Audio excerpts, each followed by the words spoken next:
wiil ama gabar dhiban haddaad aragtid ha ka dhaqaaqin.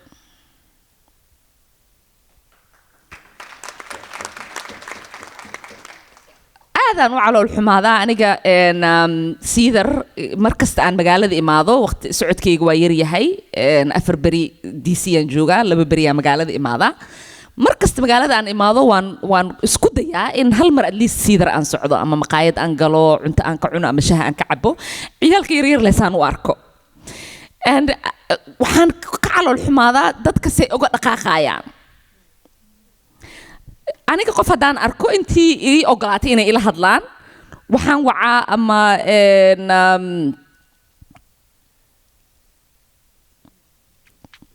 jamaal xafiiskiisa ama waxaan wacaa county officialka inaan dhaho qof u soo dira wiil yaraa inta taagan 17 jir waaye 15 jir waaye daduu u baahan yahay iyagana waan waraystaa. marka tan i gaarsiinaysa midda labaad aan idinkaga baahanahay tanna waa dadkeenaan diinta yaqaano ama diinta dadka la wadaago ay hooyooyinkeena iyo aabooyinkeena ay ku xiran yihiin.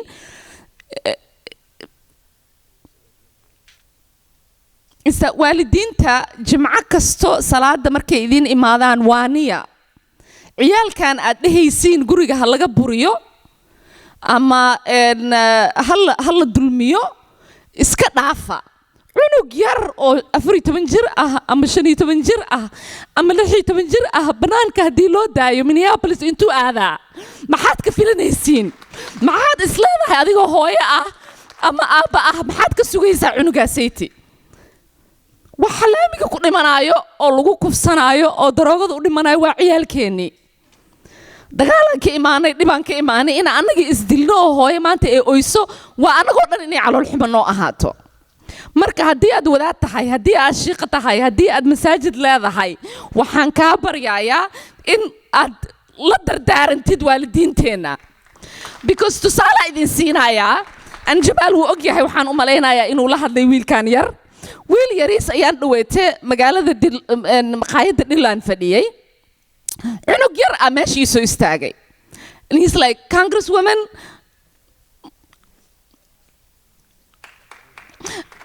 waa salaamay hay do'aanku hay habar yaraan ku dhahay and then he's like cadaan hooyadiis soo ma tihid adi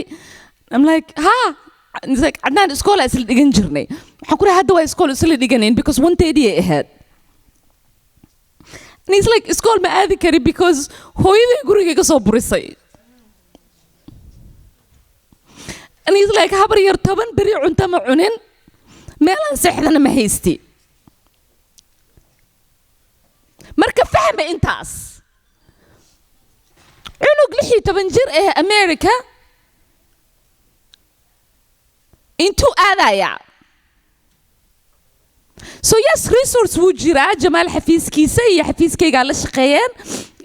I think meel in la geeyay I'm not sure waa follow up grain doonaa but way iga celinaya cali waxaan ku dhahay hooyadiis arbaa inaan u tago qolku xer wax kasta ku suubi anything suubi laakiin cunugaaga banaanka ha u dirin waa idin baryaaya. midda saddexaad aan mana ku tala jirin tan is I know dad meeshaanayt inay joogaan oo jecel xumaanteena inay faafiyaan oo jecel in Somali community-ga ay ceebeeyaan oo jecel anaka inay narufiyaanaan. taas wax anaga faa'iido ee community ahaan noogu jira ma leh. inta kaliya anaga faa'iido noogu jirto waa inaan isgarab taagnaano waa inaan qofka walaalkeen dhiban aan caawino kii horay u socdayna aan dhabarka ka sii riixno. intaas anaga faa'iido noogu jirto dad yaraan nahay waa cusub nahay haddaanan anaga istaakulaynin oo aan meel isgaarsiinin wax ma noqonayno. qaar waa jiraan guulaysteen oo aanan taakulaynin laakiin inaan is-ilowna ma aha inaan wiligeen iswalaalaysana waa muhiim. marka intaasaa idinkaga tagayaa iga raalli ahaada waa calool xumaaday because dhalinyaro wiilkayga waa 16 jir aadaan u dareemay because wuuna u ekaa wiilasha hadda timihii karliya ka dhigteen kulligood waa isku ekaadeen. maxamed xataa haddaad markuu islaam waxaan ku dhahay wiilkayga u eg tahay marka inaan saas u aragna waaye masaajidyadeenana sidii Jamaal uu dhahayo kale please albaabiyadiina u fura dadkaanay Lake Street wada taagan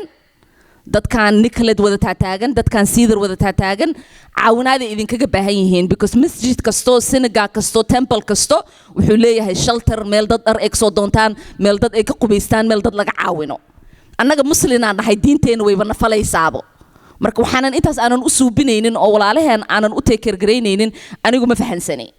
marka aan isku laabano aan isla tashano aan noqono dad hadee compassion leh oo xasuusto inaan nahay dad muslimiin ah oo nabi maxamed sallallahu alayhi wasallam tusaalihiisa qaadanayo waa mahadsantihiin Ilhan back to you hadana waxaad ogtahay ama anagu lafteena aan ognahay inaad baasisay bilal ina gudbisay man ka wadaa bilal ama sharciyadaas oo ka soo horjeeday islaamofobiyada iyo waliba isir nacaybka taasoo hareeyay dalkan Mareykanka in badan oo kamida halkay wax ku marayaan marka koobaad taa inaad naga update garayso haddaan nahay shacabka Soomaaliyeed ku taageersan iyo Bayaan Research Center oo rabto research inay arintaas ka soo biso wax ka qodho waa number 1 number 2 sidoo kale waxaan ognahay dad badan oo Soomaali ah baa la doortay meelo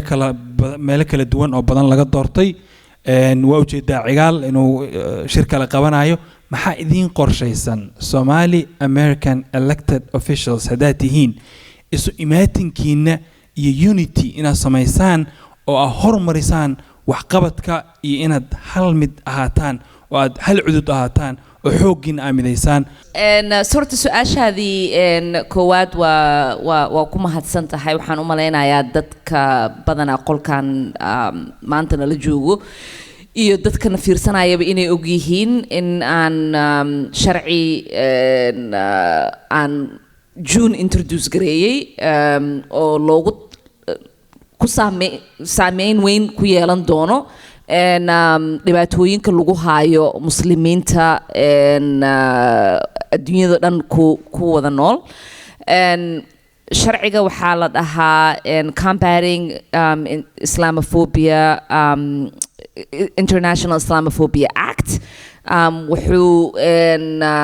suubinayaa ama uu ogolaanayaa in la suubiyo envoy ama qof la mid ah ambassador caman oo shaqadiisa ay tahay in uu monitor gareeyo ama uu campaign gareeyo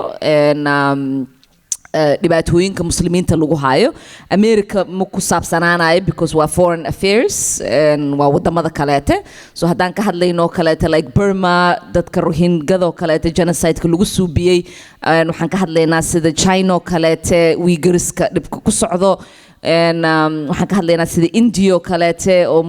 minority Muslimska laga shaqeynayo hadda citizenship-kooda in laga qaado so dadkaas oo kaleete uu wax badan u taraya sharciga insaan oo kaleete saa u ogtihiin anaga waxyaalo dhib yar iyo aniga dadka aan dhibka ku qaba Congress oo kaleete yaan ka hadlaynaa ama masaajid la dulmiyay ama hal qof ama family la dilay inta America laakiin muslimiinta si aad iyo aad u weyn loo dhibayaa wadamo badan oo adduunyada ka mid ah marka waxaan u baahannahay in annaga haddaan muslim nahay aan garanno inaan ka dagaaltanno in aan isku kaashano ka dagaaltankaas marka sharcigii aan introduce gareeyay June jimcadii wuxuu pass gareeyay Foreign Affairs Committee talaadada insha Allah waxaan rajaynaynaa in House of Representatives ay pass gareeyaan Senator Cory Booker oo represent Gray New Jersey asigana wuxuu rajaynayaa in Senate-ka ay go'aan ka gaaraan asigana talaadada marka haddii uu ilaahay yiraahdo noo fududeeyo waxaan rajaynaynaa hadda bilkan in early next year madaxweynaha miiskiisa aan geyno oo la saxiixo insha Allah envoy oo Islamophobia campaign gareynayo in uu jiro waxa waaye wax muhiim ah the only envoy oo hate ka dagaaltama saas oo kale waa anti-Semitism envoy so aad iyo aad ay muhiim u ahaanaysaa haddii aan ku guuleysano in aan sharcigan soo gudbino su-aashaadii labaad waa su-aal muhiim ah. Waxaan aaminsanahay annaga haddaan nahay dadka fursadda u helay in nala doorto ama Minnesota ama Oregon ama Washington, meel kasto ay joogaan Soomaali la doortay ama Maine, in ay fursad noo tahay inaan kulligeen iswada kaashano oo aan ka tashano oo aan isku tiirsano. dadkeenaan Minnesota la wada doortay haddaan xataa wax kasto aanan isku raacsanayn, waxaan nahay dad hadda walaaltinimo waa dad cusub aan nahay. Waxaa jiray siyaasooyin badan naga horeeyay oo iskhilaafi jiray ama isla dagaaltami jiray, laakiin annaga islama dagaaltanno, isma cayno, isma aflagaadeyno. waxaan nahay dad walaaltinimo ku wada dhaqmo, is-sharfo, isgarab istaago. haddaanan xataa aanan saan u dhahay wax kasta aanan isku raacsanayn, waxaan aaminsanahay in xafiisyaalkeen aad ilo wada shaqeeyaan. waxaan aniga ugu faraxsanahay inta Minnesota la doortay 4 qof maahine